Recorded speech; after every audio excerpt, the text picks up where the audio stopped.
Welcome to the Hall of Fame. We're very happy to hear you, for you to be here tonight.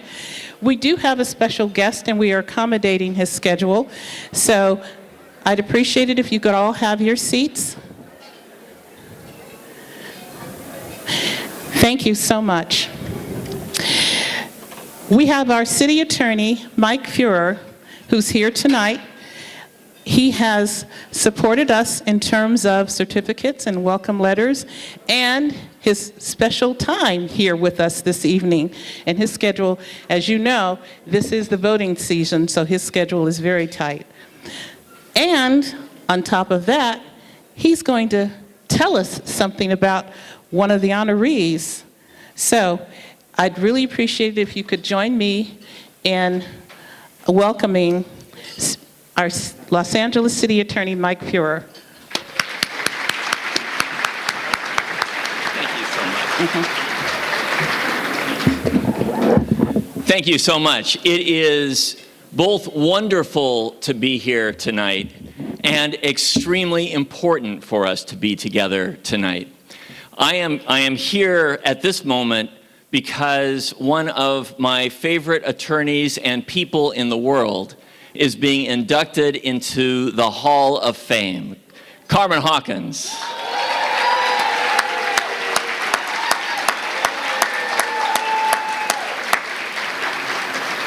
I want to congratulate, of course, all the inductees, but if it's okay, I have a special place in my heart for Carmen Hawkins. So, where is Carmen, by the way? Oh, here you are, good, okay, great. So this is another applause opportunity when I did that, just so we're clear. And could I ask all the current or former members of the City Attorney's Office who are here to pay homage to Carmen to please stand as well? Look at that.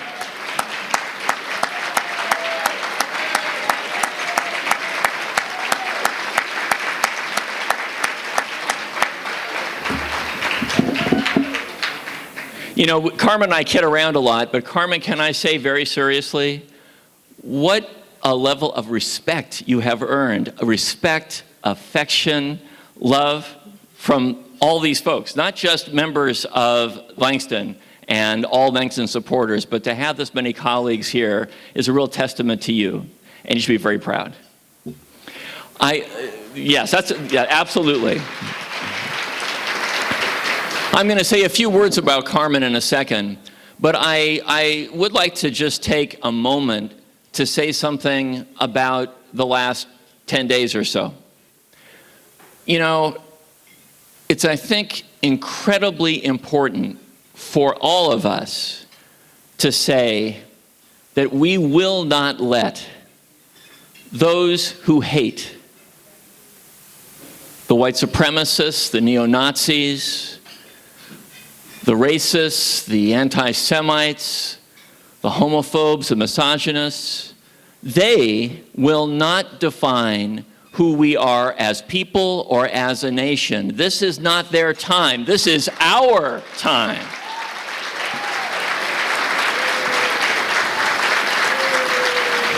And I want to say, I'm going to tell a story that members of my staff have never heard me tell because I have never discussed it before. I was born and raised in San Bernardino.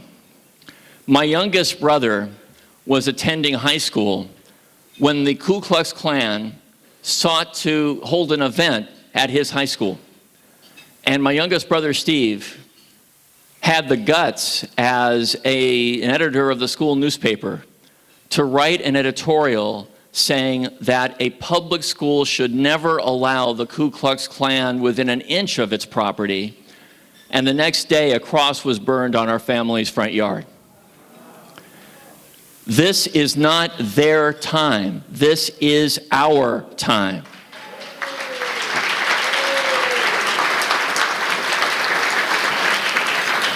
And I'm going to say some words about Carmen, but I want to conclude this little moment with this. We have a responsibility. And this is why Langston's event tonight has special poignance for me. If the top leaders in our nation are going to respond to marchers saying Jews will not replace us with there were many good people in that crowd, then we need to step up. Because at this time in our country, if we leave it to others to express the unity that has to be at the core of who we are as people, as a city, and as a country, then I think we are lost. It is up to us.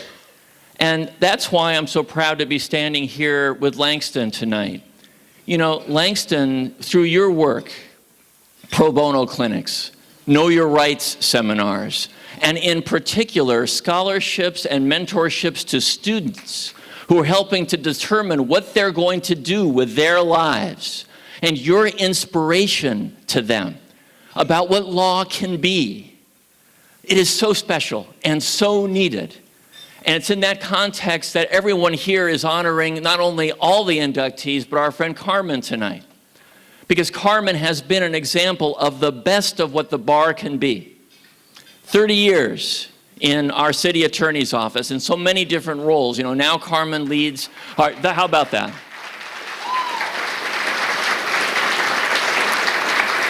Carmen leads our work for neighborhood councils. So important, 99 neighborhood councils, people who are trying to invest their volunteer time in democracy, in helping shape the future of the city. And Carmen is in charge of making sure that they know the rules and the regulations and are honoring and working toward the best of what our city ought to be. It's not the first thing Carmen's done in our office, from police litigation to prosecution to land use work. Carmen is an eclectic, expert leader who does it with grace, skill, and, as is very clear, a lot of affection from her colleagues. So tonight, I need to go. The reason I will say, it is not, I will own up to it, it's not election stuff tonight. My father-in-law has been very, very ill. He's in the hospital. And my son flew in from Boston, and tonight is an important family night. And I asked the family to please defer that so I could be here with you and with Carmen.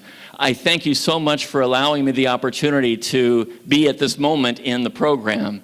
And let me say again, Langston, 27 years of inducting members into its Hall of Fame, is a model for what a bar association ought to be in this city. And each of you plays such an important role in the life of our legal system, in the life of our justice system, and in the life of our nation. Thank you very much.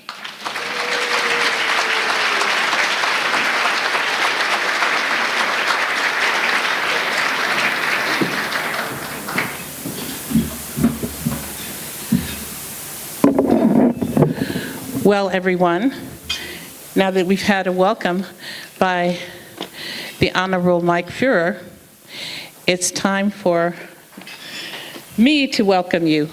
So welcome to the Hall of Fame. Now, with regard to the Hall of Fame, we have a long history. Hold on just a moment.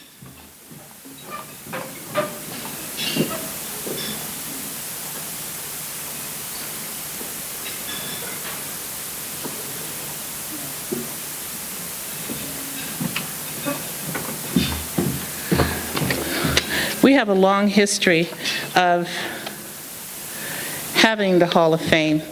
And sometimes we don't remember the history like we should.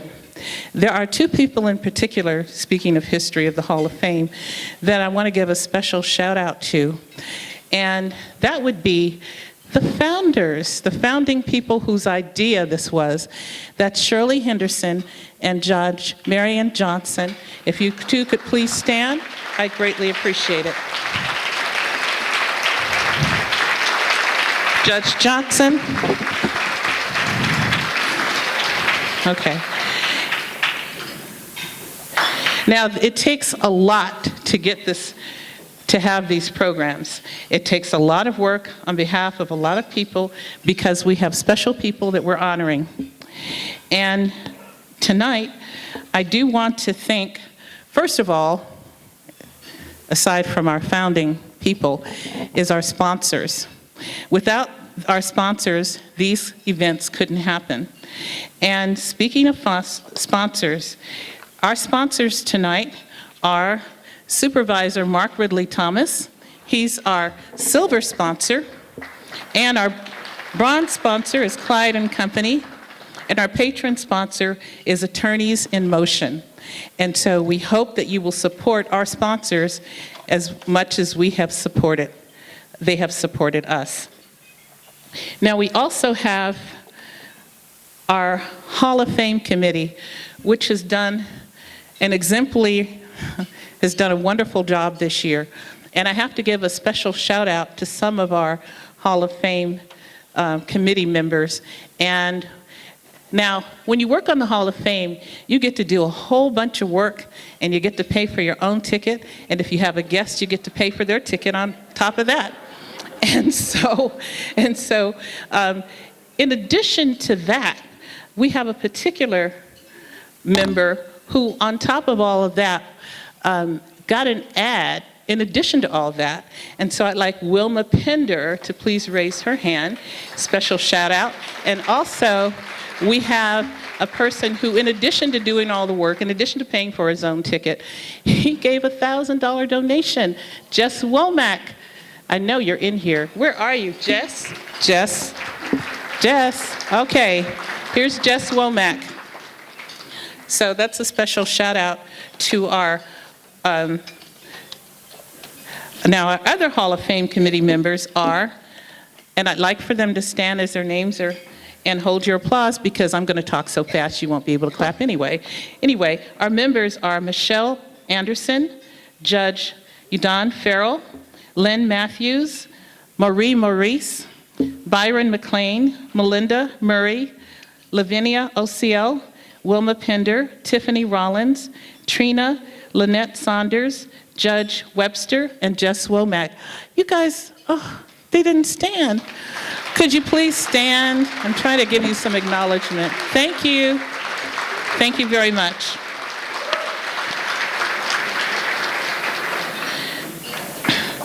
Now,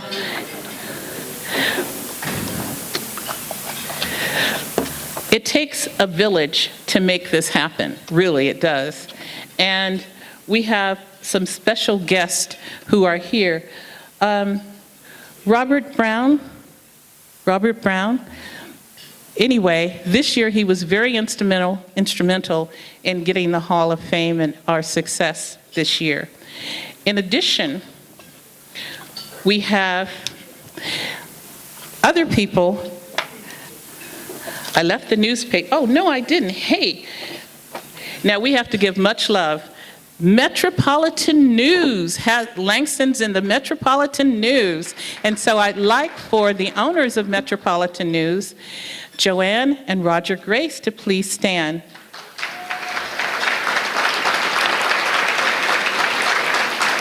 We appreciate their support.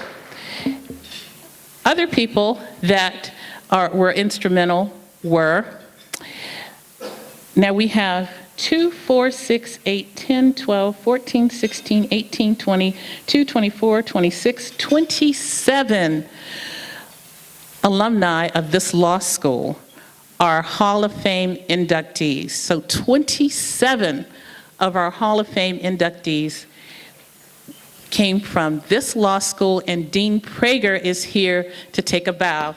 Dean Prager. Thank you. Oh, duh. Yes, Southwestern Law School, School of Law. I am an alumni, by the way, so, you know, hey, since I was committee chairperson and I'm an alumni, I had to point out that we had 27 past Hall of Fame inductees. So yes, Southwestern. Now, we are also, we're going to have an invocation. Invocation means that he's going to say the blessings over the meals. Now, we preset the meals, and so we threw some of you all off because the salads were preset. But on the other hand, I know you were just trying to help us move this dinner part along, and so this was your way of helping us. So what we're going to have now is we're going to have our own John Anthony give our invocation.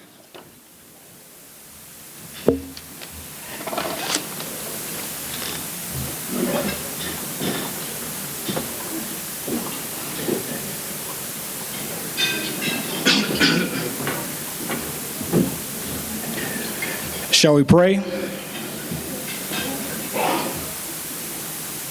Our Heavenly Father, we come to you now in prayer. Lord, we thank you for this evening that you've allowed us to come and celebrate the careers and contributions of the Hall of Fame inductees. We thank you for each and every soul that traveled here today. We thank you for the meal that we are about to receive. We ask you to bless the hands of those who made it and who are serving it. And we ask for those who do not have food tonight that they might. Lord, we ask that you please let this evening go well, let it be memorable, and let it be pleasing in your sight. In Jesus' name we pray. Amen.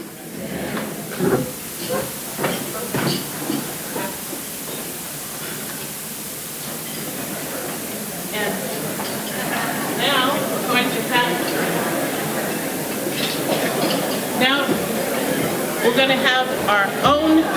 going to have our own Judge Filer lead us in Lift Every Voice and Sing.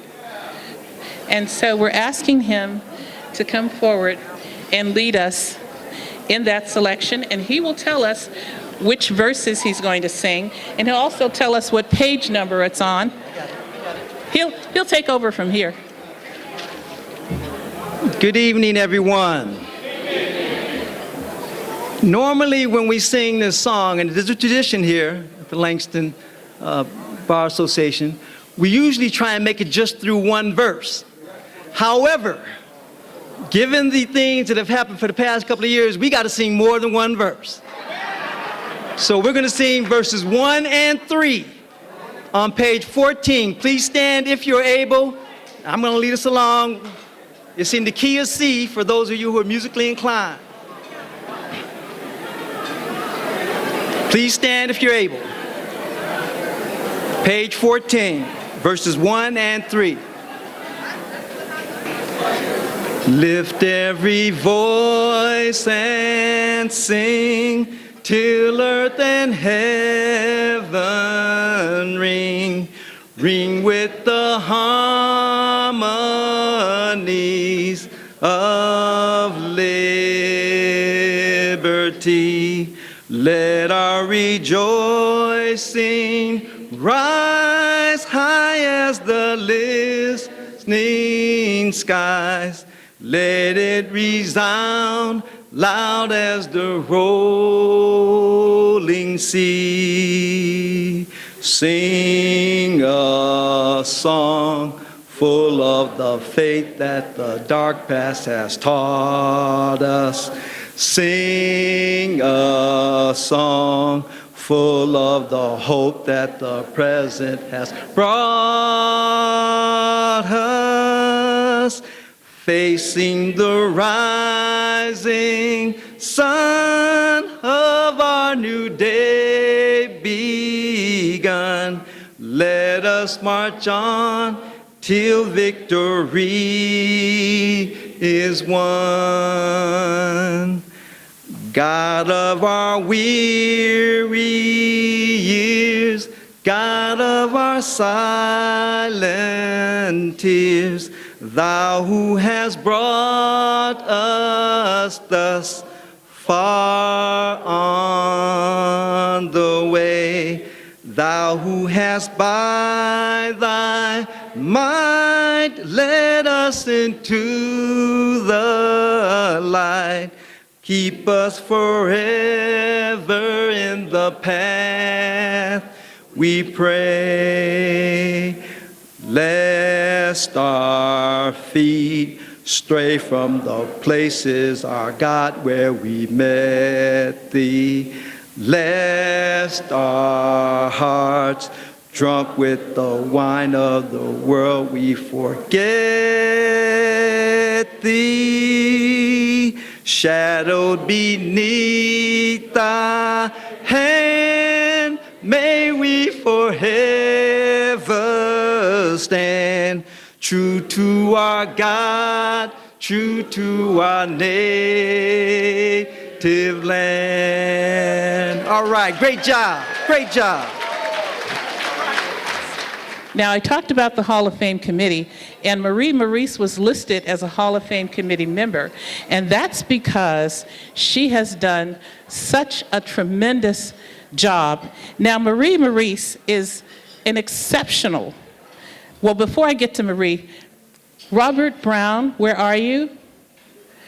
Okay, Robert Brown, who was very instrumental in the success of this event this year. He is from the University of West LA. He is the president, and he wasn't in earlier, but take your bow now. Thank you very much for your support of this organization. Marie Maurice is one of the most extraordinary people I've ever met. She is everywhere all the time. I don't know how she does it. Marie Maurice has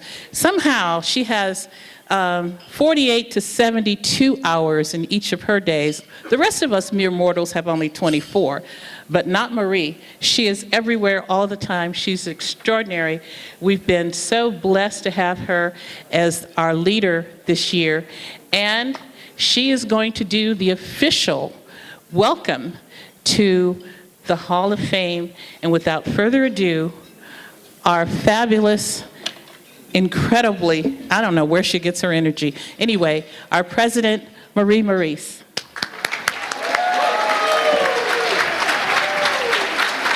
Thank you, Ada. Good evening, everyone. You guys are looking very nice tonight. Welcome. Thank you for attending our 27th annual Hall of Fame induction ceremony. Congratulations to our honorees. It is our privilege to recognize you tonight and to say thank you for all that you have done for the past 35 years. Thank you to all the sponsors for committing yourselves to Langston this year, in particular, this particular event. We appreciate your support. Thank you to all the Langston members, the lifetime members, and all the attendees to our various events throughout the year. We invite you to attend our 43rd annual Installation and Awards Gala on February 2nd, 2019. You can find further information on the back of your program. I have the privilege of introducing someone that I've admired for the past several years. He is welcoming, he is funny, he always has a smile on his face. Judge Kelvin Filer was born, raised, and educated in Compton, California, and proud of it. He is a die-hard Lakers fan, and in 2007 was selected as the world's greatest Lakers fan in a Channel 9 TV contest. His ultimate dream is to sing the national anthem at the Lakers game. He has sent in his audition CD and is awaiting selection, just so you know. He has 2 daughters he adores, Bryn and Cree. He's been in the Compton Courthouse his entire judicial career. Currently, he is assistant supervising judge in the Compton Courthouse. He is most proud of being the 3rd child of Maxie and Blondell Filer. Ladies and gentlemen, your master of ceremonies for tonight, Judge Kelvin Filer.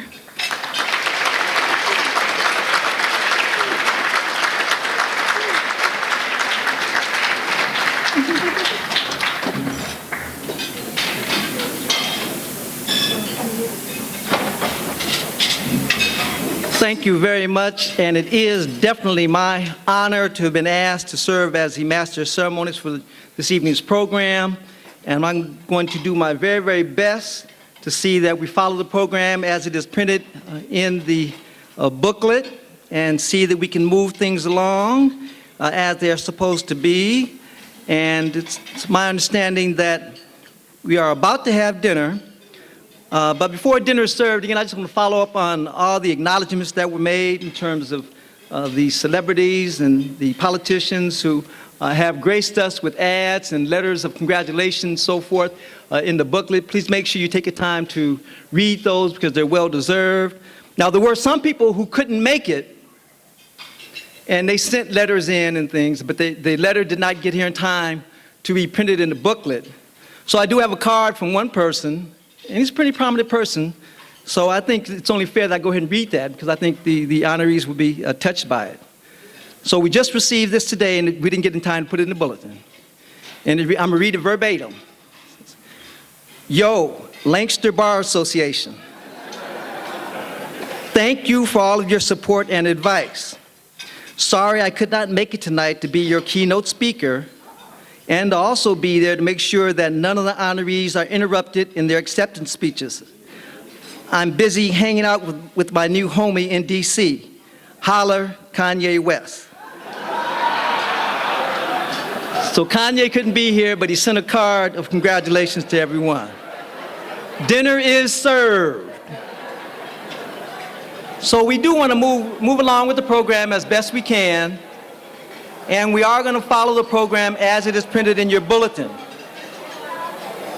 There might be some slight changes, but that's only because we will make sure that we give recognition to those who are truly deserving of recognition, and that's what this is all about. This is one of the biggest dinners that the Langston Bar Association puts on, and so we want to make sure that we give it the attention that it deserves. Now, hold on, wait 1 second. Wait 1 second, wait. I'm getting a text. Wait, you aren't gonna believe this. I just got a text from Kanye West. I kid you not. And here, this is verbatim. It says, disregard what I said in my card. And these are his words. My eyes are now wide open. I have been used. I kid you not. That's exactly what he said. So that's Kanye for you. Before we get to the induction ceremony, we do want to take just a couple of minutes to do a couple of special introductions. If I can have your attention, please. And although we aren't going to be able to introduce everyone individually, we do want to pay and give special recognition to a group of individuals who are here with us because they are special and they have reached a certain pinnacle in our legal profession. So first off, we're going to ask all the judges or justices or commissioners, anyone who is a bench officer, we're going to ask you to stand at once so we can recognize you as a group. So all judges, commissioners, bench officers, please stand so we can recognize them.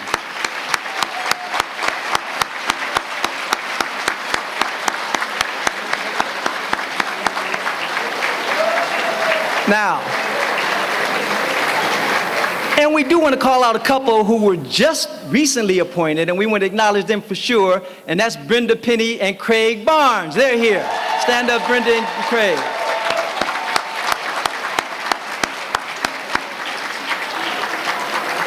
Also, this past year, the African American judges in the state of California, they actually have formed a new group. It's called AAACJO. That's the African American Association of California Judicial Officers. And the very first president, most of us in here are founding members, but the very first president is here with us, and that's Judge Bobby Tillman. Bobby, please stand and be recognized.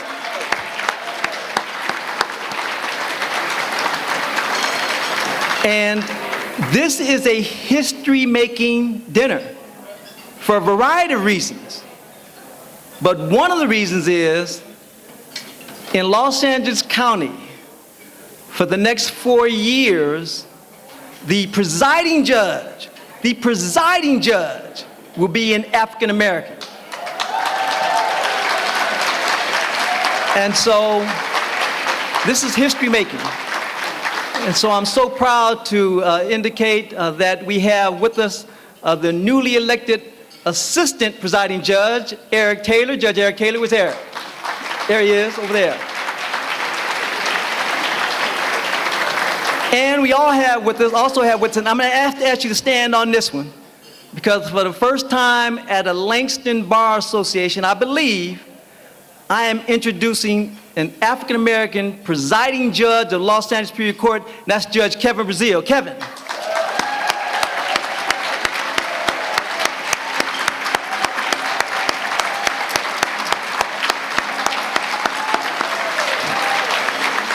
History making.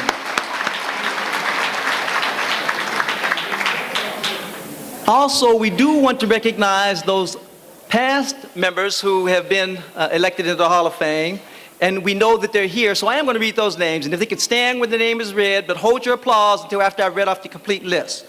So we have Judge Marion Johnson, retired, Attorney Nelson Atkins, please stand, Attorney Irwin S. Evans, Attorney Shirley Henderson, Justice Candace Cooper, retired, my brother from Compton, Judge Alan J. Webster Jr., Judge Udon Farrell, retired, Attorney Anthony Alexander, Attorney Cheryl Ward, Attorney Robert Wesley Brown Jr., Attorney Margot Boucher, Attorney Ricky Ivey, Attorney Wilma Pender, Attorney Virgil Roberts, Attorney Beverly A. Williams, Judge Audrey B. Collins, Judge Bobby Tillman, my man, Judge John B. Mays, retired, Judge Barbara Johnson, Judge Gloria White Brown, Attorney Bernie E. Brown, Attorney Diane Spencer Shaw, and then I was also inducted last year. So give them all a round of applause.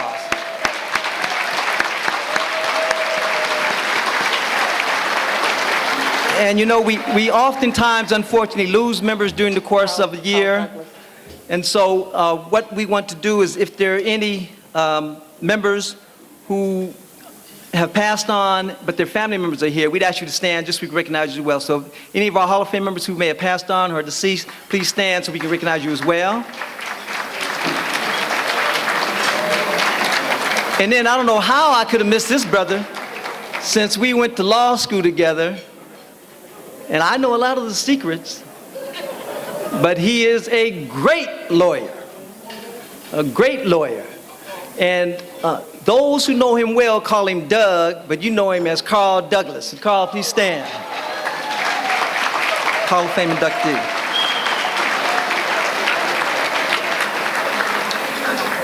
Also, we want to ask all of the past presidents of Langston, please stand en masse. We can recognize you as well. All the past presidents, please stand.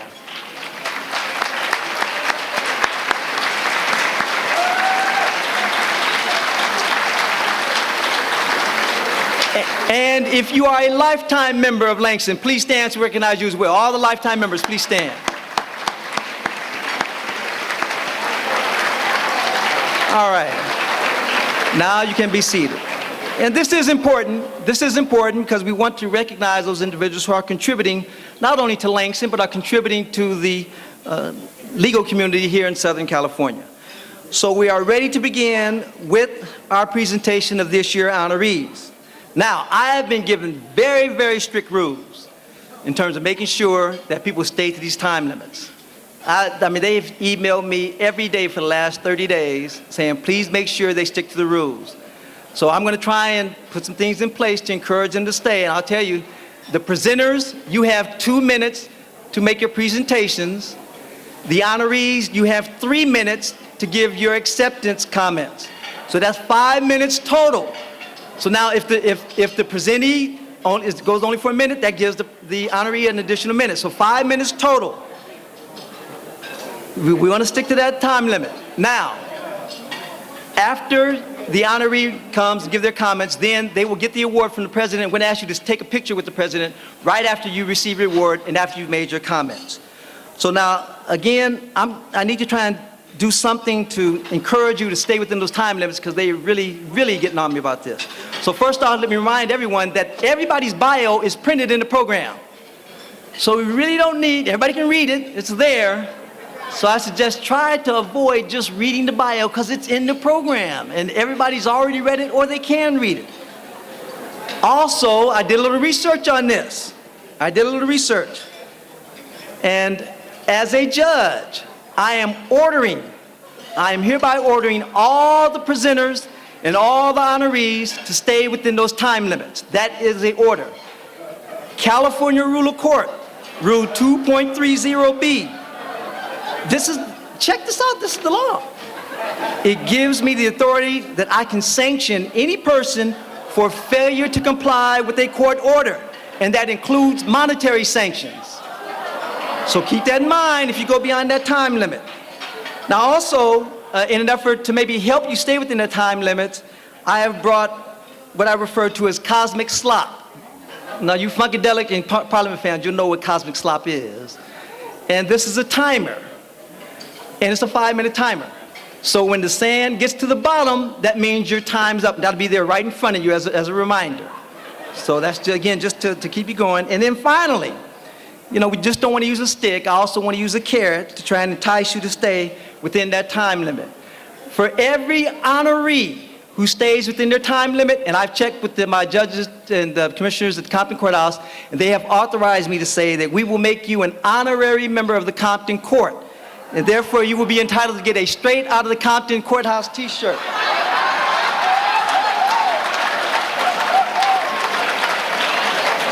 We have one here for you, but you have to stay within that 5 minutes. So those are the rules. If you stay within that time limit, we'll get you the shirt.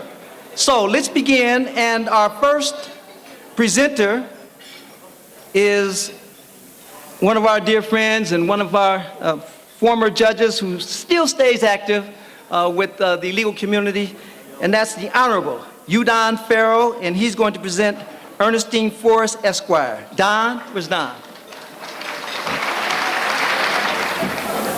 Well, I don't normally run like that, but with that kind of an admonition, I think I better get on it. Kevin stole everything I was going to say. I was going to tell you I'm not going to say very much about Ernestine Forrest because it's all in the bio. He's taking care of that.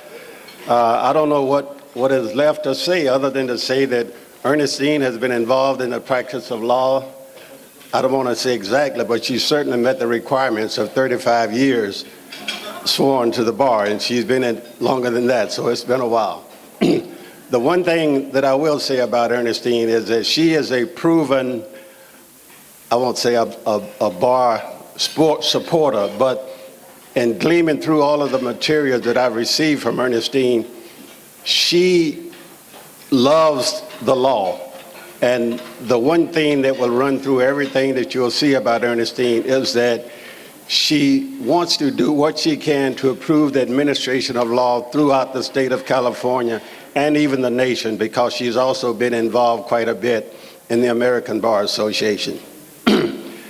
I don't have much else to say. I will simply say that this is a well-deserved honor for Ernestine, and I will ask that you join me in welcoming Ernestine up to the podium at this time.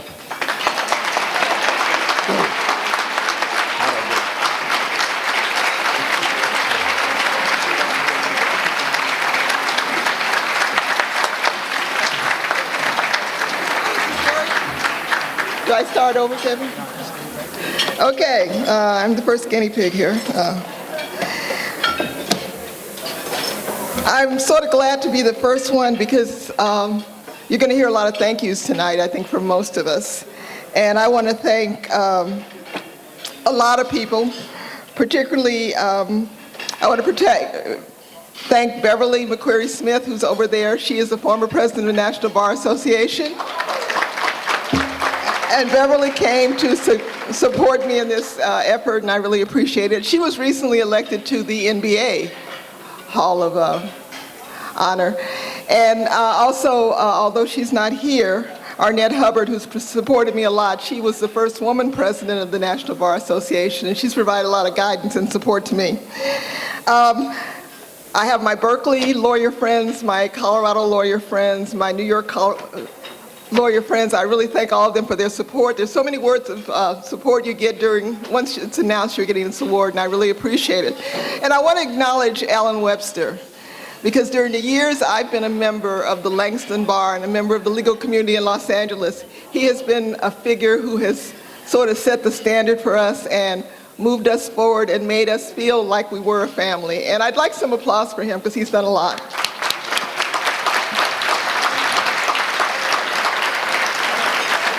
And of course, Udon Farrell and Tony, they have had to put up with me over the last several months. And we all survived it. Basically, I want my t-shirt. The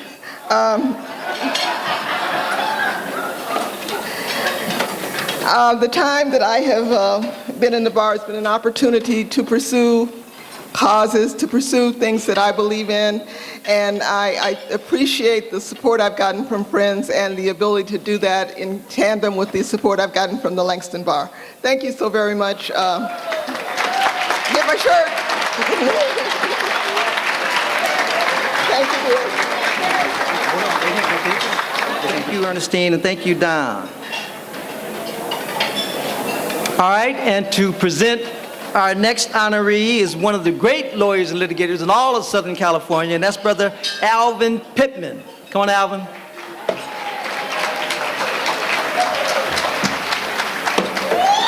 Madam President, members of the Board of Langston, ladies and gentlemen, I stand here a bit torn, noting that Kanye West isn't even here, and he got a minute. I also note that our Honorable Mike Fear stood right here and no time restrictions were implemented. That aside, I sat where you now sit for many years at these dinners, believing that brevity was a virtue. And now standing here, I realize that that thought was shaped while I sat down there. The view is a little different up here, and you all know that thoughts are shaped by circumstances. It is my distinct pleasure to introduce for induction into the Honorable Hall of Fame my dear and long-term friend. He's a lawyer like no other lawyer I know. He packages all of the components of honorable success in the practice of law in a skillful, mild-mannered, detail-oriented, and focused individual who's unassuming, he's thoughtful, and he's judicious in both his preparation and his presentation. Opponents call him a silent assassin because he implements his attack with stealth-like smoothness and precision. When legal missions seem impossible, he gets the call. He's had the distinct honor of being able to serve his entire professional career as a lawyer in the service of two firms, the previously named Daniels, Barada, and Fine, where he was a partner for some 17 years before moving on to Gibbs Giddens, where he's been for over 18 years. James is a member of the illustrious group called ABOTA, and for those who don't know, that's the American Board of Trial Advocates. It is indeed an honorable institution, and even if it is in the bio, I'd be remiss if I didn't tell you about that. Perhaps on a personal note, I can tell you something which you can read the bio all day and would not get. And that is that this next inductee was an individual who played basketball both before and during his practice of law. And anyone who, like me, played with or against him knew that he had what we call a smooth as silk, turnaround, fadeaway jump shot that was always focused, loaded, locked, and on automatic. And I suggest to you that that description of his basketball play describes his performance as a lawyer. Ladies and gentlemen, will you please join me in welcoming my dear friend James I. Montgomery for induction into the Langston Hall of Fame.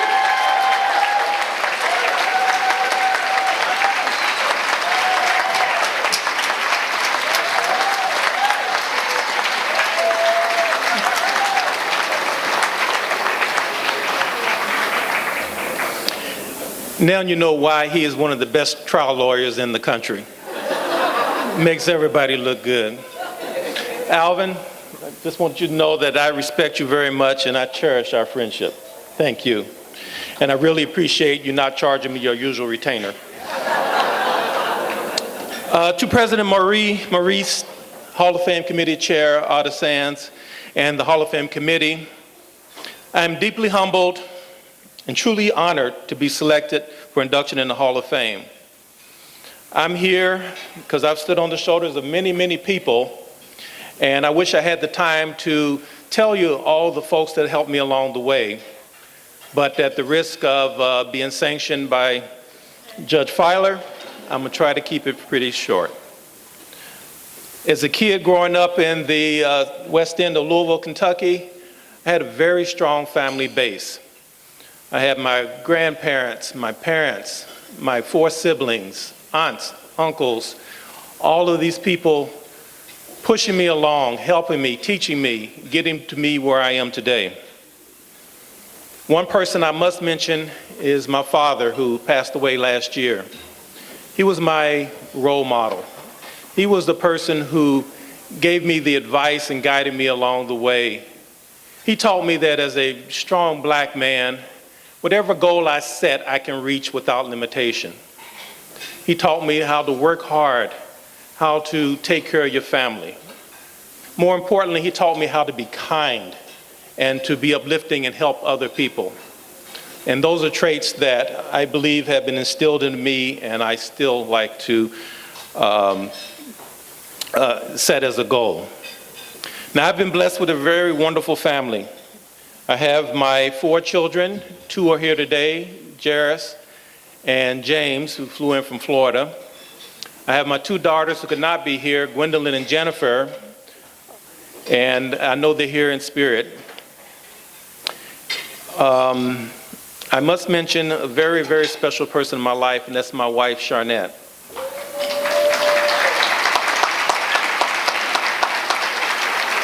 We met in 1999 at a time when things were a little low for me, but you uplifted me. And you've kept me uplifted ever since. You are the engine that makes this old car go. Thank you. Now, and I've had a very gratifying legal career. As Alvin mentioned, I've had 2 law firms. My first firm was Daniels, Broad & Fine, and I think I have members of my former firm here today, and I appreciate you coming out today. I have my current firm, which would be 2 weeks, will be 19 years. Gibbs, Giddens, Locher, Turner, Sennett, and Whitbroad. In 1999, they welcomed me with open arms, been very supportive, and anything that I've needed, anything I tried to do, they come out and they support me. And I want to thank them for coming here today. And regarding my legal career, there's one person I must mention, and that's Michael Geibel.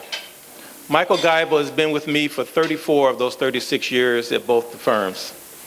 And he's been my friend, my supporter, and he would toot my own horn about my accomplishments even when I was hesitant to do so. So Mike, I thank you very much.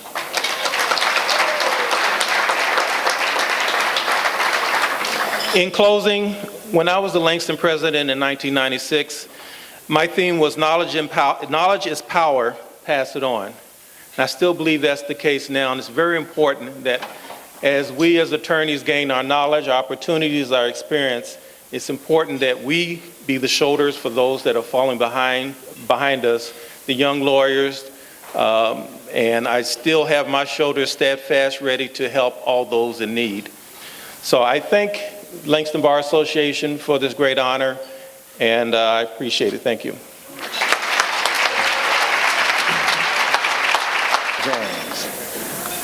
Okay, so let's move on to our third honoree. And as to this young man, and I've known him many, many years, I hope that he can do a little bit better than I was last year, because I don't know if you guys were here and can recall that my supposedly good friend Alan Webster surprised me. He was supposed to be presenting me, and he called up my daughter to do the presentation. I literally lost it as I was sitting there. And he's my good friend. So to introduce Cal, and I hope he can do a better job than I did, is going to be his daughter. And so let's welcome Trina Saunders to come up and present Cal P. Saunders. Trina.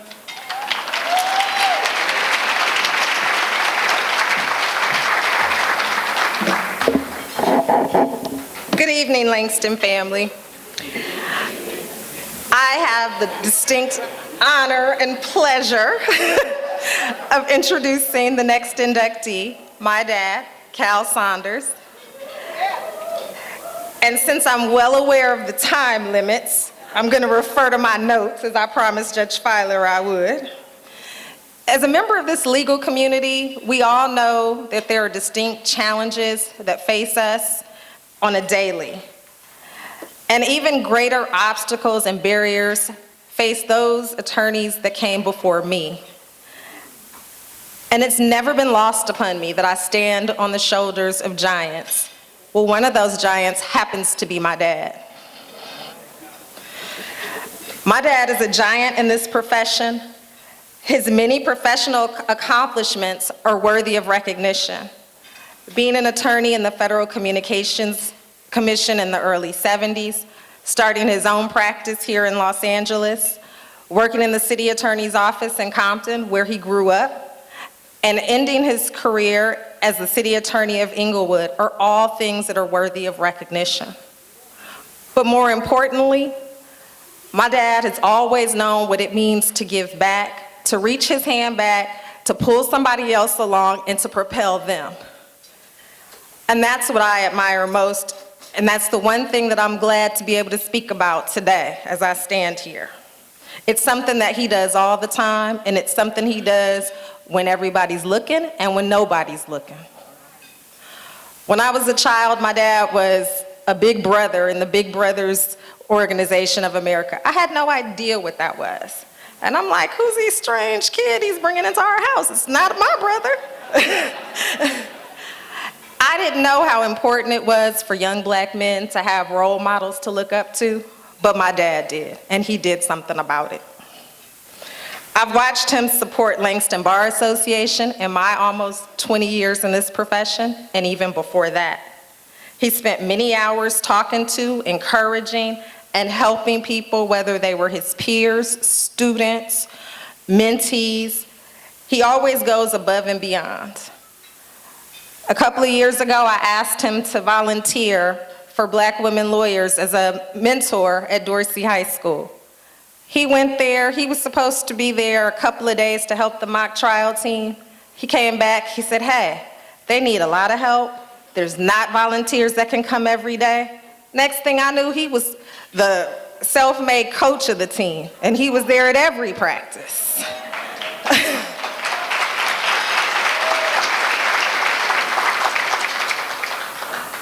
And he was the one person, aside from their own school sponsor, that was there at that LA Superior Court supporting that team that night, and it meant everything to them.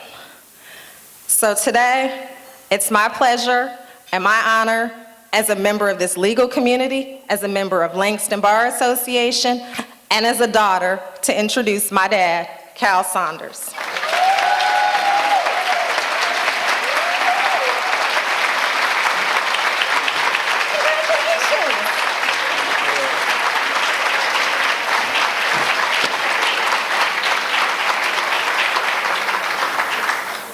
First of all, I'd like to thank the Langston Bar Association for honoring me tonight and honoring all the honorees that are on the program.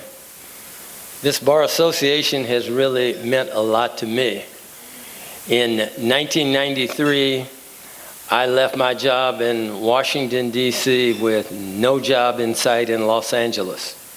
I had a wife and 3 kids, and when I got to Los Angeles, I knew there was a bar association that would help me, and that was the Langston Bar Association. My mentor was an attorney some of you may remember by the name of Carl Jones, was the past president of this organization and also an honoree at this dinner a few years ago. Unfortunately, that was posthumously. So I thank you so much for honoring me while I'm still alive.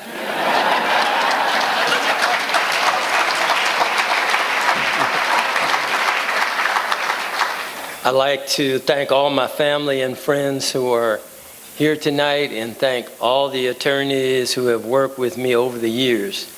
Their collective wisdom and advice has been priceless. I want to give a special shout out to my daughter. It was my daughter, when I worked in the city attorney's office at Compton, demanded that I take a job in the city of Inglewood, which I did. Little did I know Attorney Anita Willis would be leaving for another job. And they decided that I could be the city attorney for a few months. That few months turned into many years. So I'd like to also give a shout out to the one lady that made all that possible because she got the votes. She was only a temporary city council person for only 4 months on the Inglewood City Council. Cindy Jardina, she got the votes together and she was instrumental in making me the city attorney.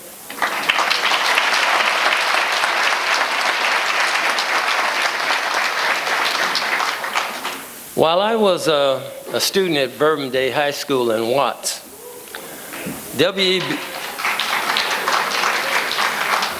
I read W.E.B. Du Bois' masterpiece called The Souls of Black Folks. And as you may remember, in that book, he advocated that the talented tenth, that is, those African Americans who went to college, we had a special duty and responsibility to come back to our communities and lead the community striving for economic success and political power. I agreed with Du Bois. So when I went to Long Beach State College, I met two people who would guide me for the last 49 years. Sandra Johnson, who is now Sandra Saunders, my wife,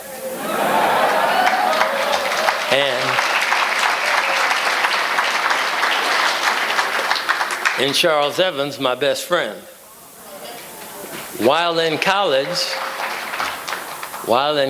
in 1969, maybe some of you weren't even born in '69, as a member of the Black Student Union, we decided what was taking place on campus was not enough. So we organized an off-campus committee of the BSU, and we began active political work in our community, which was the city of Compton. So in '69, we participated in our first attempt to elect a new mayor of Compton. That would be the beginning of many campaigns. Unfortunately, or maybe fortunately, Charles Evans and Rico Smith and I, when Omar Bradley was the gangster mayor of Compton, we along with the AFSCME Union, we orchestrated a political campaign that removed him from power. After that, there have been many campaigns, and I give Charles a lot of credit. He was even instrumental in the first big campaign event for Mark Ridley Thomas that got him elected as supervisor of the county of LA. I would like to say that our struggle continues in the schools, at our jobs, and in politics. And in this age of voter suppression in America, I urge each and every one of you to join us on the political battlefield. Thank you.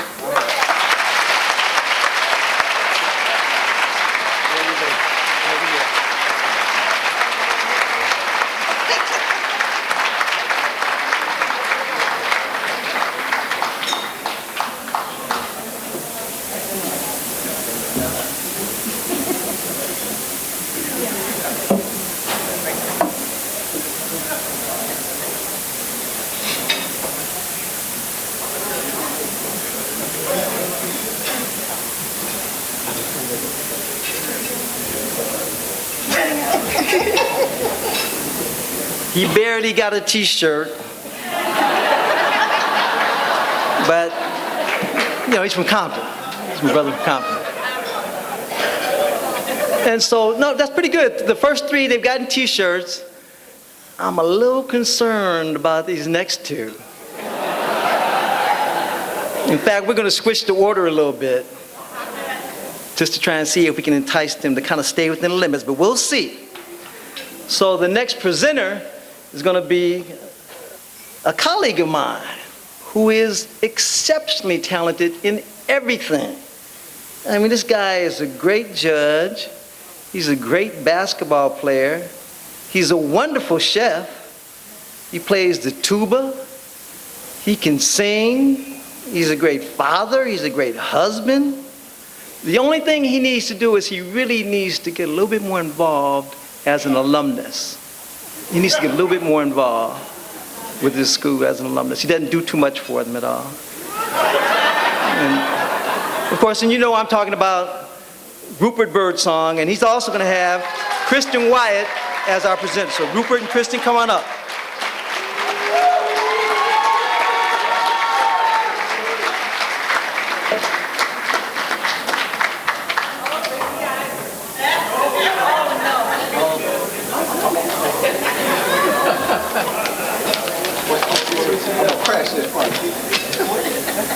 All right, so I'm gonna crash this party since Kelvin didn't give me an introduction. And yeah, we're gonna be brief. We got 5 minutes, and yeah, I want a T-shirt. And you know, but look, I've only known the guy 44 years, so I'm not gonna let the night go by without saying something bad about you. But look, let's start out with the proper introductions, because you're going to get 3 quick perspectives. You know, Rupert Birdsong as a former partner, a mentee of illustrious Mr. Wyatt, and of course, hear from his wonderful daughter, Kristen Birdsong. We're going to be Kristen Birdsong. When did you guys get married? That's all right, break the ice.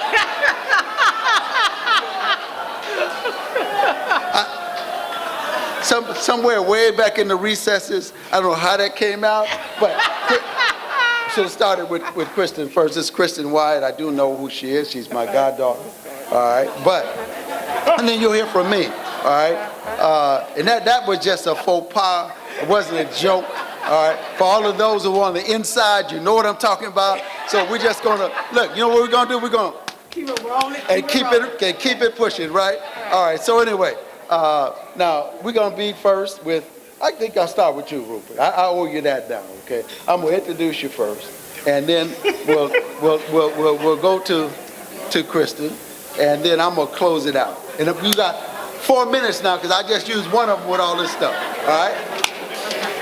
Rock and roll. Good evening. Good evening. Thank you.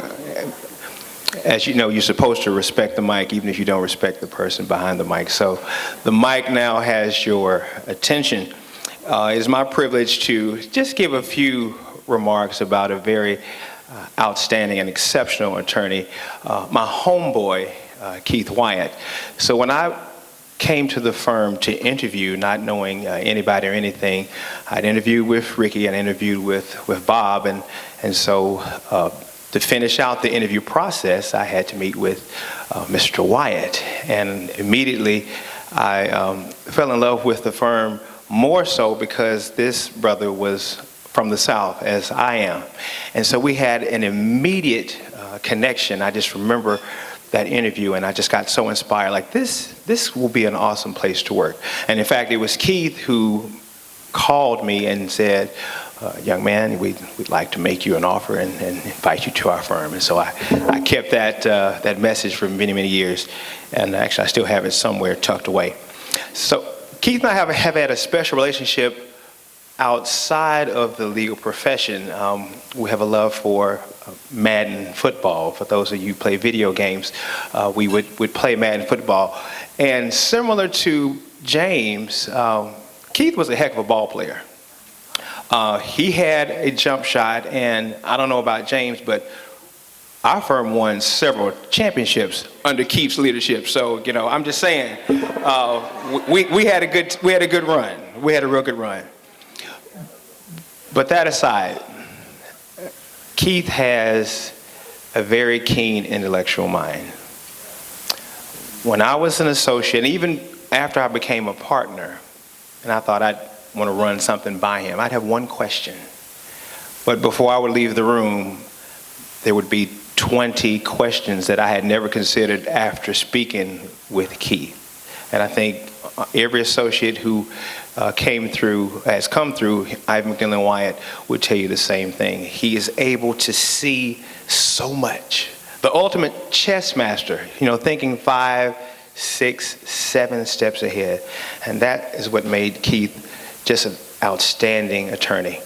And then, of course, his Southern charm, he's able to connect with people. If you haven't experienced and watched an excellent trial attorney, you need to go watch Keith when he's in trial. His ability to tell a story, to present a theme, to have the jury eating out of his hands is exceptional. And I try to model a lot of my style after him. And even still, as on the bench, as a trial judge, I try to remember the types of things that he would do. And I share that with attorneys, like, you need to do this, you need to do that. And Keith has been very instrumental in that. He's been very instrumental in my development to the extent that I can claim any success. He's been a very big part of that. Keith, Ricky, and Bob have been the cornerstone of this organization and our black legal community. I say the number is 565. 5 presidents have come from this firm, of this organization. 6 judges have come from this firm because of the things that they have done. And 5, well, now this firm will have, with the addition of Keith, 5 Hall of Fame inductees. So, as you can see, this award is most befitting for my man Keith. And to finalize our introduction, I'm going to bring up his daughter, Kristen Wyatt.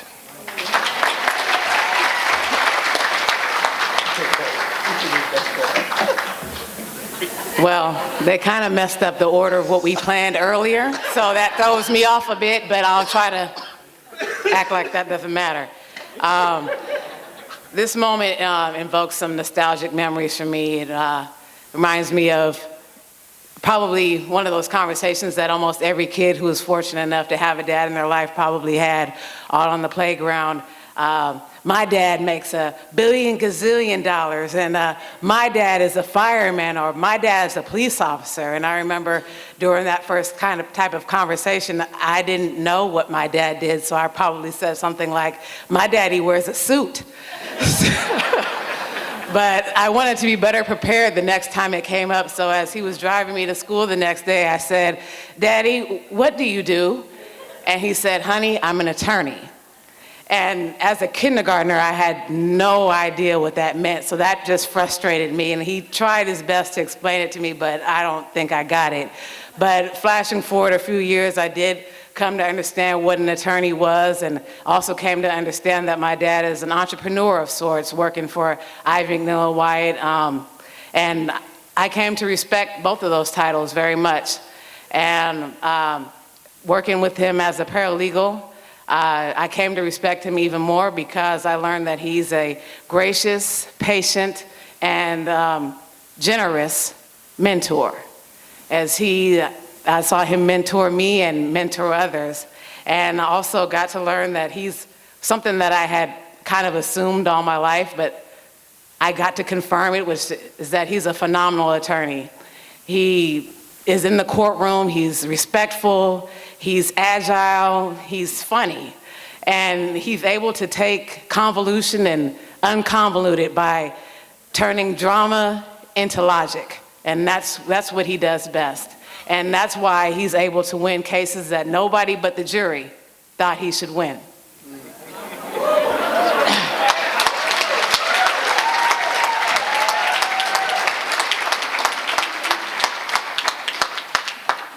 But even though I'm not your paralegal anymore and I've gone to work with other attorneys, good attorneys, it's become even more clear to me how fine of an attorney you are, and I respect you even more. However, I love you and I believe you deserve this, but I love you, and for reasons that I knew back on that kindergarten playground back then, it was because you're an amazing father who never missed a basketball game and picked me up to fly me around like Superman, and because of that, you're a great man, and because of your astounding career, you deserve this award, and I hope you come up here and accept it.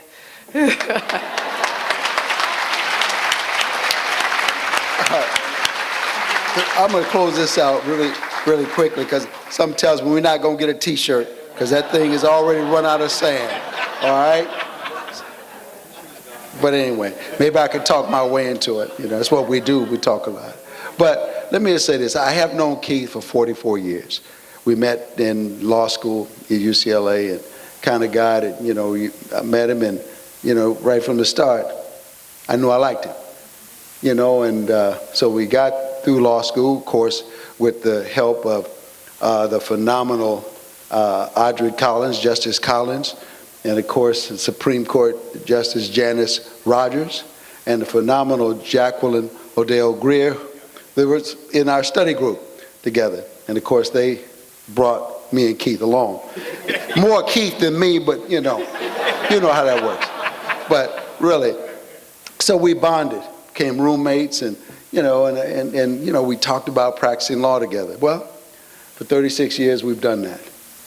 We got out, and it wasn't long after that we were out, a few years after that we started practicing together, and here we are, Ivy McNeil and Wyatt. My late great partner, Robert H. McNeil, who I wish was here tonight to say a few words about Keith. But we've had a heck of a family and a heck of a time. All of our Ivy McNeil and Wyatt folks, stand up for a quick second. Ivy McNeil and Wyatt folks present and alumni.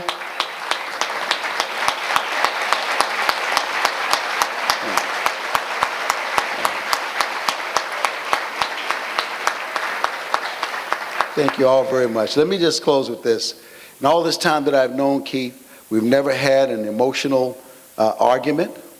Never. I tried to think of one. I thought about this. I said, doggone it.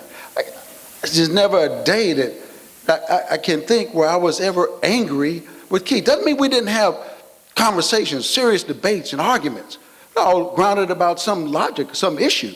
But I've never been mad at him. Well, you want to just give the F word to somebody? I've never done that. Not with Keith.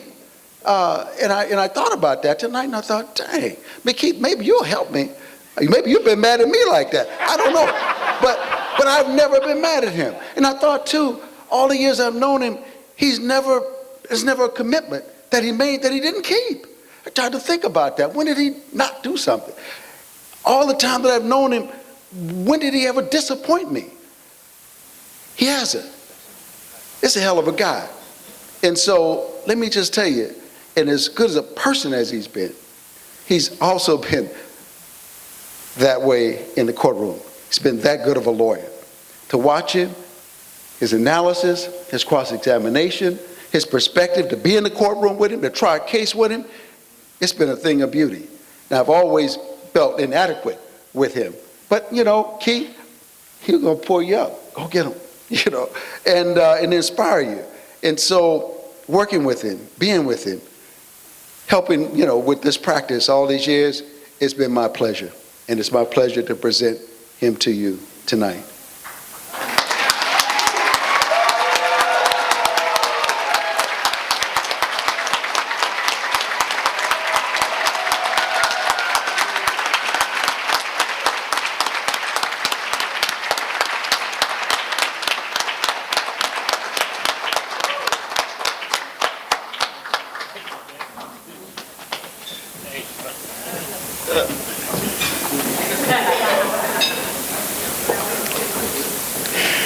How do you follow that?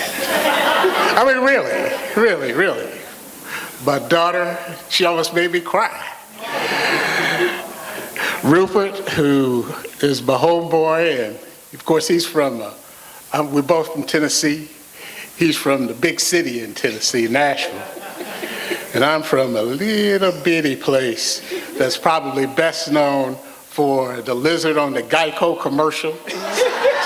Stepping on one side of the street is Virginia, and the other side is Tennessee. And they're also famous for NASCAR racing. And then, of course, my partner since 1986, and my co-worker since 1981, and almost my brother. In fact, I would consider him my brother. I've known him longer than I've known any of my brothers since I came out here in 1974 to go to law school at UCLA, and that's this man over here, Ricky Ivy, who everybody in here knows. Now, they've said a whole lot of good things about me, and things I didn't even know about myself. Things I would have thought somebody might say for me at a later time when I couldn't hear them. So I said, hey, I'm ahead of the game now. I've already heard the best things about me I could ever hope to hear. I don't know, how does this work? Are we out of time already? We out of time? We got another few minutes? Okay, all right. Well, I had several pages of what I was going to talk about. But since we don't have all that time, I'm not going to resort to those, okay? First of all, I'm going to thank all of you. I thank Langston for this great honor. I'm really, really humbled about to be inducted into the Hall of Fame. I want to congratulate all of the other inductees, Cal, James, Carmen, and Ernestine, all great lawyers, and I'm proud to be inducted with you. I want to thank Langston. I want to thank the committee, the board. I want to thank Marie Maurice, who is the president and one of our very own attorneys. I was going to have all of our IMW family stand up, but of course Ricky's already done that. But you know what? I couldn't see, so I'm going to have y'all do it again. Because I was sitting up here with my back turned. And I want you to look at all these people out here who I've had the pleasure, the pure pleasure to work with all of these years. And it has been a joy to me to be able to call all of you family. Now, I would be remiss, and I probably won't ever be able to sleep in my bed again if I do not recognize my beautiful wife, Carlene.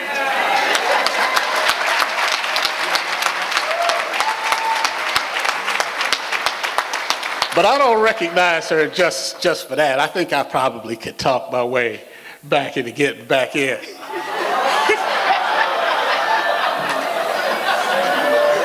But she's been instrumental in any success that I've had. In fact, she was the one who recommended that I join Ricky and Bob when they were over on Washington Boulevard. It's just the two of them then. And I had been coming over to help them out with some cases, and Ricky asked me to join them, and I was kind of hesitant because I wasn't quite sure how much money they was making over there. I was working for the Legal Aid Foundation of Los Angeles, Watts Justice Center, and with a group of excellent, conscientious attorneys. And so I was hesitant, but Carlene told me, no, you need to go on over there. And I always listened to her because from the very first night that I met her, she's been able to see the future. Now, I'm going to tell you what I mean by that. Now, I went to a party, and I'm at this party, and I see Carlene over. She's dancing pretty good. I like it.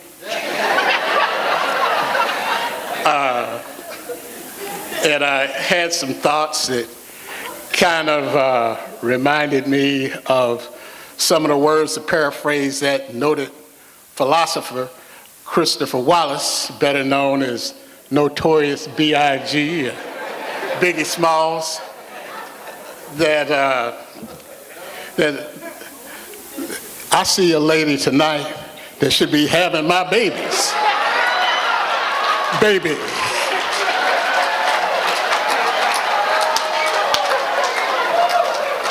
So I made my move. Quite unsuccessfully, I would say. That didn't happen that night. I tried to get her to come over. She wasn't going for it.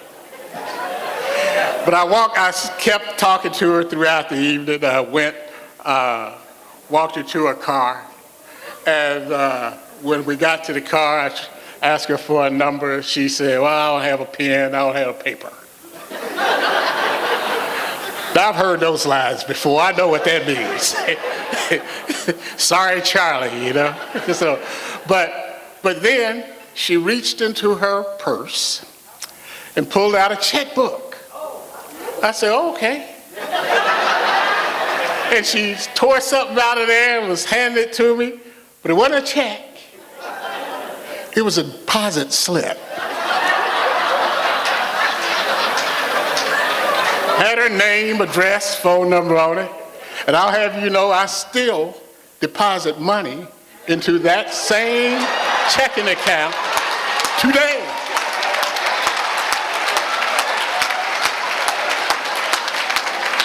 So I've always respected her ability to get me on the right track. I love you, honey. Thank you. Now, even though that Biggie Smalls thing didn't work out that night, it did later on, as you can see. And our daughter is one of the joys of our life. I'm telling you, she's awaiting. And she did an excellent job, didn't she? Yeah. She's awaiting bar results right now.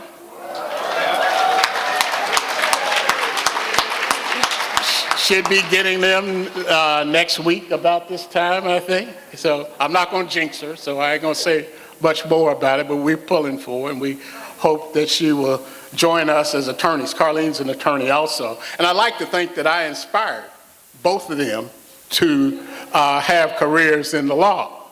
But somehow I don't think that the concept that, well, if this idiot can be an attorney, I know I can, counts as inspiration.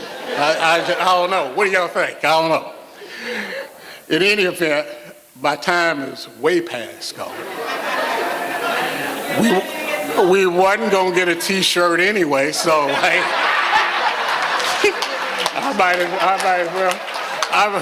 So I'm going to let it go. But this award, I think, is not as much intended for me as an individual, but recognition of the fabulous, excellent attorneys that preceded us. Earl Brody, Charles Scarlett, Bob Robertson, this guy here, Ricky Ivey, Robert McNeil, who we miss all the time, and the excellent attorneys that I've gotten to work with over the years and still get to work with every day. And when we hope that they will continue to provide excellent legal services to individuals, businesses, public entities throughout California and hopefully throughout the whole United States. So you guys keep it going. I want to recognize Byron Purcell, one of our partners, Rodney Diggs, our other partner. We've got all types of young, brilliant attorneys, including Marie Maurice, Antonio Kizzy, and a lot of young attorneys. I'm not going to go through them all because I know they're getting ready to do something to me pretty soon. In any event, I thank you all for coming out tonight. I thank all the people that came out to support me. And one more thing I got to say. I have a cousin, Alfonso White, who came out here from New York City. And he came out, they got in today at 2 o'clock, and they're leaving out tomorrow at 6 a.m. Now that's a hell of a thing. And I appreciate that. I appreciate him. I appreciate his wife, Wheeler. And I'm gonna tell you something else that makes me appreciate it more, is that his sister-in-law just passed away last week, and they're having services for her, I think, next week. So this was really recognition that I appreciate, and I thank you for. All right, so I'm done. And I took longer than I'm supposed to, but I thank you all, I thank everybody, and I appreciate that.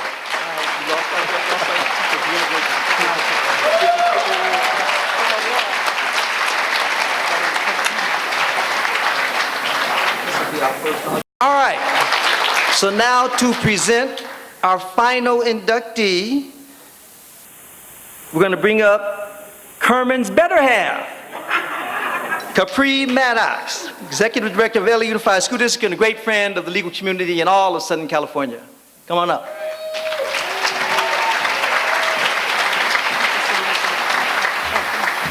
Hold on one second. Oh, Langston. I'm going to stay within the limits. I brought my husband to this dinner 1 year, and we stayed until midnight. So when I was leaving today, he said, okay, goodbye, you're going to Langston, see you at 1 in the morning. But it's so good to be back with the Langston Bar community. I'm taking a quick detour through the wonderful world of philanthropy. And so I don't get to see your faces, but in 1 year I'll be back practicing law at the city attorney's office. I'm not going to talk too much. I'm on mandatory voice rest when you ask for money for a living. This happens to you. But I'm just happy to be here for Carmen Hawkins. My husband calls her Hawk. We just love our Carmen Hawkins, and she has a lot of love in this room. It takes a village to raise a Hall of Famer, and her village is in the house. I think you sold 11 tables. Can you guys stand for Carmen? All of her guests, please stand just for a moment.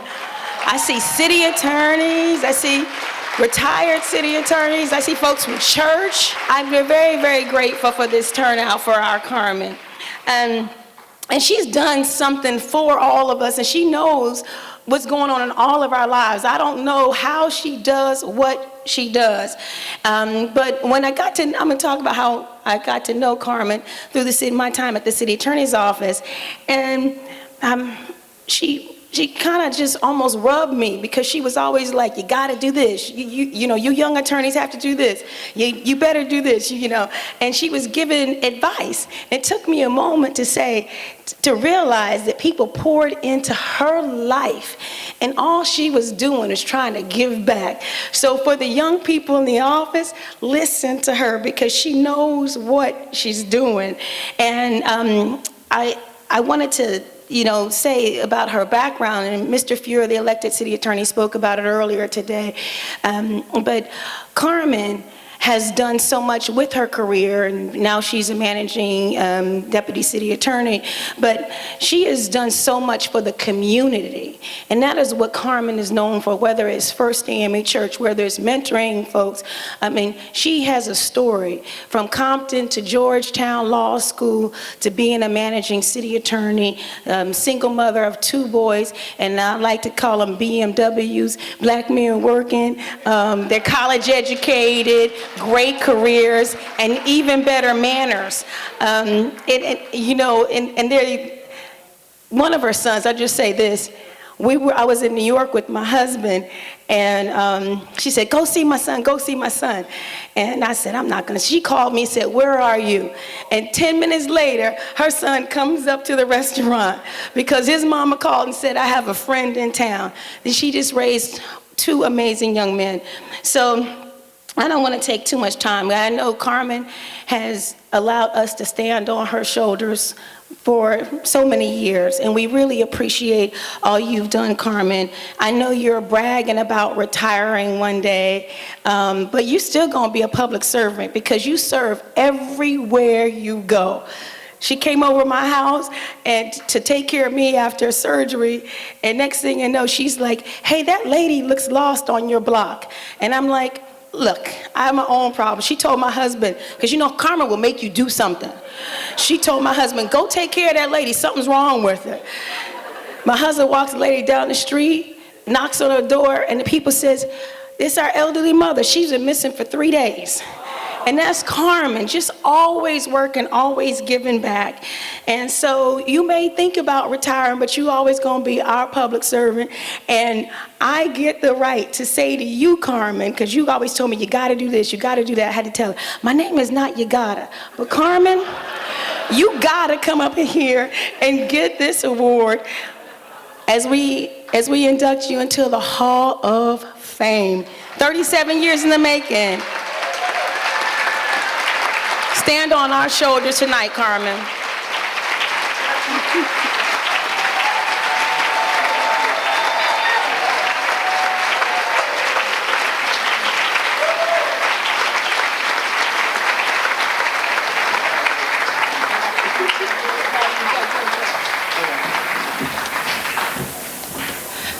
All right, I have probably rewritten the speech I don't know how many times earlier today and in the last hour, okay? So everything that I was going to say has been said, okay? Yes, I've been with the city attorney's office for 30 years. I have probably practiced in every area of the law that there is to practice. The folks who trained me, whose shoulders I stood on, have showed up for me tonight. That is, I don't know what that table is, but actually it's most of the founders of the Association of Black City Attorneys. I see Jolene, I see Cheryl, I got Gwen back there. I have, okay, I'm gonna stop calling names, but I have all of that. I'm gonna go off script because I appreciate what Langston has done tonight in honoring me, because I didn't think I was, actually, I didn't realize I've been practicing law that long. But I looked at the folks who were inducted before me, and I realized the majority of the folks who have come before me, they were my mentors when I first started practicing law 30 years ago. And from them, they taught me that to whom much is given, much is expected, demanded of. And in today's world, it is so true. Every time I turn on the TV or I read Twitter, I'm inspired. You guys if you follow me on social media, you will see that the only thing that I have been saying for the last weeks is that every vote matters. From 18 to 118. And it's our responsibility to make sure that we get out and we educate and we inspire everyone that is not about me as an individual, because I'm gonna be okay. I'm gonna survive 45. But my responsibility is to make sure, I am. You know, I was in DC when Reagan got elected. I worked for Carter. You know, you guys got me because Reagan went to DC and I came back to California. But if we don't step up and take back Congress, if we don't step up and take back the state houses around the country, all the gains that we have seen in the last 100 years is going away. And the future for my children and my other children that are here by other mothers, you know, is under attack. They're not gonna have what we had. And so I guess that's why everybody's here, because that's what I do. I get up and it's not about me. It's about us, and it's about what we have to do to ensure the future of our kids, but the future of this country, the future of this world. Because what they are doing, if we don't stop it, I don't think any of us will be able to look in the mirror at ourselves. I'm from Compton, so I'm gonna get my t-shirt. Okay? I'm going on my 3 minutes because I do stand on the shoulders of the folks who are here. And I'm gonna start with my mother. My mother is looking down on me, as well as my grandmother and my grandfather and all the rest of them. But I have in the house my other mother, okay? As you guys all know, I came from Compton. I grew up on Grape Avenue, okay? All things about Grape ain't bad. I knew Kelvin before I knew Kelvin, in that his mother and father ran Compton on the south side. You know, and I knew them as children. I got to know him when we became banana slugs at UC Santa Cruz. And I got another banana slug in the house back there in the corner. But the woman who's here tonight that has probably known me the longest, because she was one of my aunt's best friends from Jefferson High School, from Jeff, okay, is my Aunt Leslie Kellum.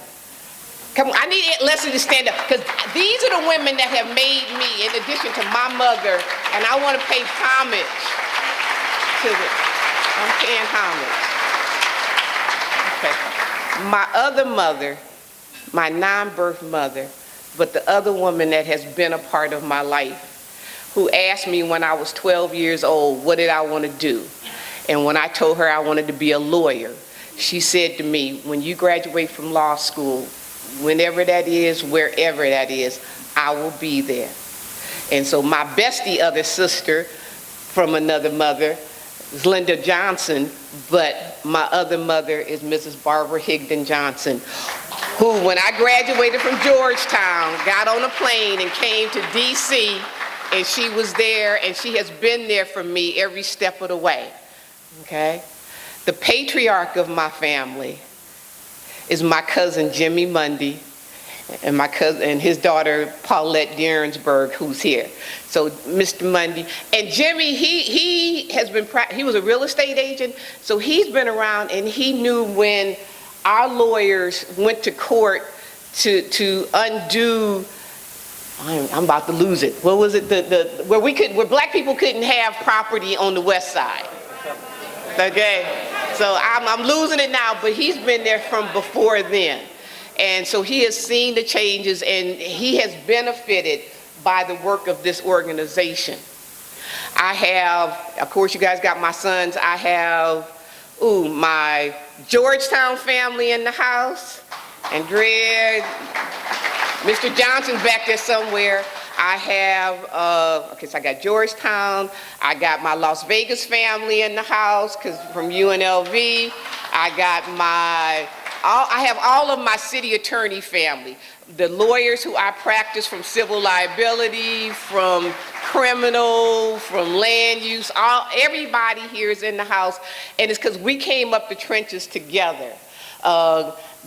let's see, I got Glenda Veazey over there, who's kind of hiding as one godmother to Marcus. I got Paula, who's godmother to Justin. But, you know, I brought Glenda into the city attorney for a little bit before she went out on her own, and she's now on the bench. I'm not going to be able to call everybody's name because I'm going to run out of this time. But, huh? Oh, no, I'm not going to leave out Virgil because I have my, before I went into the city attorney's office, I was in private practice. And one of my original mentors, my first one was Reginald Armstrong. So for the OGs in the house, you know, Reggie, who practiced out of Compton, he was the first black attorney that I worked for. And then from there, I worked for Thomas Newsom, who is a Hall of Famer. Unfortunately, he was passed after he died. My other family was I guess I want to almost call my Motown Solar Records when I was in private practice doing entertainment law. So I got Virgil from that life as well as Abley. I got Curtis Shaw over there, who I worked for right before I went into the city attorney's office. My Abley family, I got my Law Pack, so if you know about raising money so we can get, you know, people trained up to run for office, elected for office. I got that family over there. I wear a lot of hats. I wear a lot of hats because I believe, again, if we don't reach out and bring and do what we got to do, we will not make a difference. And so on that note, and then I got other folks, all my other family before I get in trouble here. But what I do want to recognize are my children by another mother's who actually showed up for me. So if I could have the ones I did birth stand up. These are the two I carried for 9 months. Then I want the ones who I didn't birth but hung out at my house as much as the ones that I was feeding. Come on, I need Chris, I need Seth. Where's Deshaun? Where's Deshaun? Okay, I need all of them. Okay. We got new lawyers in the house here, back here, okay? Where's Deshaun? Because she is brilliant. This young lady who's a Spelman grad, with Spelman, and what was that other one you did that joint degree in? Yeah, okay. This young lady is brilliant, okay? So, fame, again, I'm gonna close this out. Because Kelvin's gonna come over with the thing. But I want to thank Langston. I want to also thank my fellow honorees, Ivy, McNeil, and Wyatt. You know, I have tried to give you guys so much love. I keep trying to get the city attorney to hire you guys as outside counsel. I'm gonna see what else I can continue to do before I get out of there. Because we have to uplift, we have to support, you know, the black attorneys who have been fortunate to get into what they call major law firms, into the corporate sector. Those doors were open by the solo practitioners who could not get into those places. You know, they have been open. I mean, I'm impressed because I remember when you guys were on Washington in just a small law practice. And the stellar practice that you have built over the last 40 plus years, I must pay homage. And we just have to keep doing what we do. And we all in this together.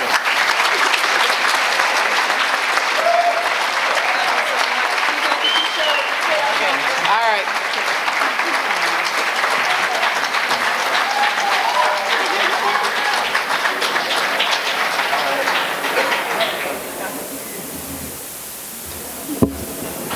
Well, she came close.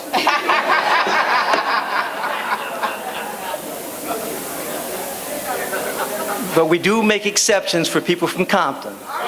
So she's going to get a t-shirt.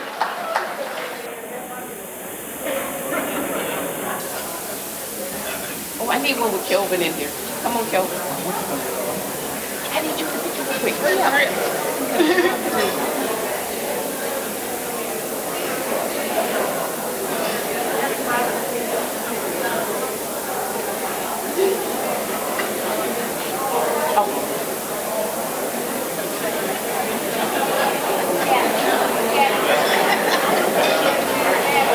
right, so we're coming to the close of the evening, but we aren't there yet. So we do want to make sure that all the honorees know that we're going to take a group picture of all the honorees afterwards, right over here to the right. And again, I want to thank you. You've actually been a very, very patient and a great audience, so why don't you give yourselves a round of applause, please. Congratulations to all the honorees. Make sure that you vote Tuesday and call 10 people between now and then to vote Tuesday. And the after party is over Alan Webster's house. If you need his address, see me. Thank you.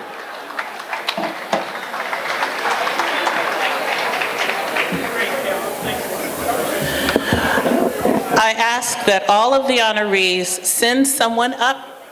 Okay. We received commendations from our legislators. We got commendations from the County of Los Angeles, commendations from the City Attorney's Office, commendations for our honorees from the our U.S. Senator Kamala Harris. Thank you for what they said. Okay, and then we have from the United States Senate, Senator Dianne Feinstein, from the state of California, and that is Senator Holly Mitchell. I think I mentioned the Office of the City Attorney. And then from a member of Congress, Karen Bass, also from the California Legislature, Reginald Byron Joines Sawyer. Then we have the Los Angeles District Attorney's Office. And another participant is the California Legislative Assembly member, Chris Holden. So we want to thank all of our legislatures for supporting us in the Hall of Fame. More importantly, as our MC said, thank you all for coming out and joining us. However, I have some great news that I was just given. I was just given news. Talk about news. Metropolitan News is going to be sending us their information on our, sending Langston the information for their Person of the Year. I should also add, many of our Hall of Fame members were once Metropolitan News Persons of the Year. In addition, I just want to refer you all to Southwesterns in the house, inside back cover, and we have,